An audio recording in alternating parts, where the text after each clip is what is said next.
Isn't it funny how things just have a way of coming back around full circle? I can remember as a young kid being at my grandmother's house and listening to this record with her.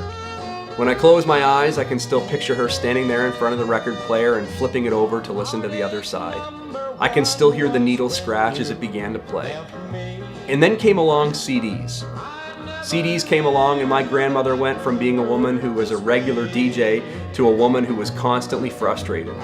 She was annoyed that she had to go out and buy a new music box, as she called it, to play her CDs.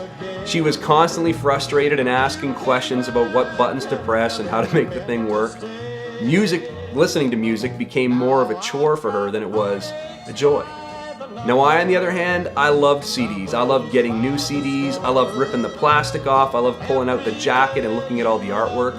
I used to get excited when the Columbia House flyer would come along, which was where you could get 10 CDs for free if you bought one at regular price, which was a great deal.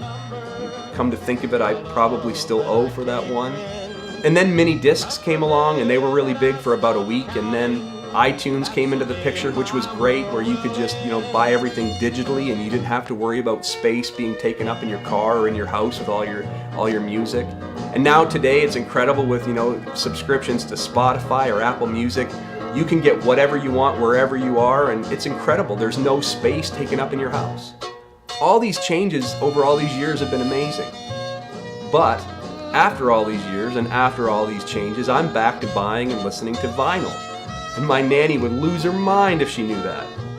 Life just has a way of doing that. Life just has a way of changing and bringing change to us. These times, whether we like it or not, they are a-changing. And how well do you deal with that? How well do you deal with that? Your AQ, your adaptability quotient, tells us how much space or tells us how much capacity you have to adapt to change. Whether it's changes in the culture, changes in the times, changes in some of your relationships, or changes in the people you love, or maybe in your work environment, that life brings change, and it doesn't matter what area of life you're in, how well do you adapt to those changes? When life throws you a curveball, how long does it take you to recover? Now your AQ, your adaptability quotient, determines how far you can go. Because as the old adage says, if you keep doing what you've always done, you'll continue to get what you've always gotten. And while intentions are great, intentions are good, they just don't get you anywhere. That it's your ability to adapt that takes you somewhere new. So if you're a business manager or if you're a business owner, some of the greatest people you can have on your team, the greatest hires you can make, are people who have a high AQ. Because that means they're able to adapt with you. That they're able to adapt and change as the culture and as the times change. And conversely, the worst hire you can make is someone who has a high IQ, but they have a really low AQ, because that means they're good for where you are, but they're not good for where you're going, because they don't have the ability to transition with your vision. So a simple question is, are you a good hire? Because your AQ determines how far you can go. Now, I've been doing some research lately to see if our AQ is something that we can develop. Can we grow in this area? And the easy answer is yes. It's possible for our AQ to be developed and for it to grow and for us to get more capacity in this area. But in order to do that, the person who needs to grow in this area has to recognize that they're deficient in this area, and they have to have a willingness to change. Which is difficult because for many of us, we either don't recognize we have a low AQ or we're just not willing to change.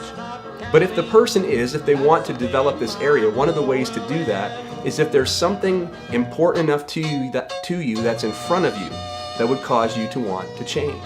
That in order to develop your AQ, you have to keep something in front of you that's important enough for you to want to change.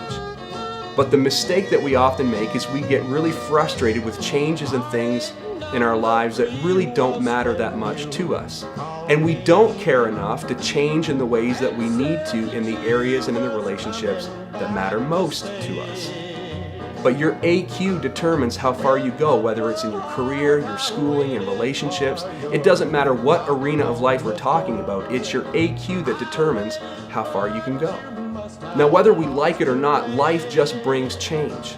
And so if our AQ determines how far we can go, the question that you have to ask yourself today is, in the areas of your life, the areas that are in front of you that matter most to you, or the relationships that matter most to you that are right in front of you, how far can you go?